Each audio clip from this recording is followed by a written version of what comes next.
Tak mau terlalu sibuk di bulan puasa, Surya Insomnia batasi terima tawaran kerja. Presenter Surya Insomnia mencoba untuk konsisten dalam memandu program jelang Ramadan pada tahun ini.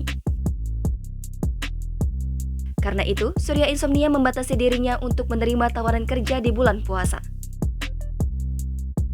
Presenter bernama asli Suryadini ini membatasi dirinya agar tidak terlalu berlebihan dalam bekerja untuk menghindari stres. Meski tetap bekerja di bulan Ramadan, Surya tetap ingin memiliki waktu bersama keluarga di rumah. Menurut dia, sudah cukup memandu program sebelum berbuka puasa agar setelahnya dia bisa kumpul dengan anak dan istri.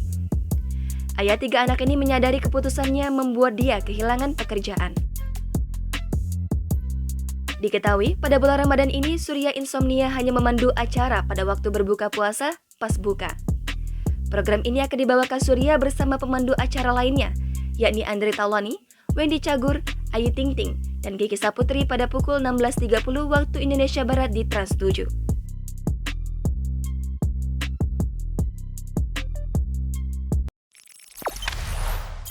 Jangan lupa subscribe, share, komen, dan like ya!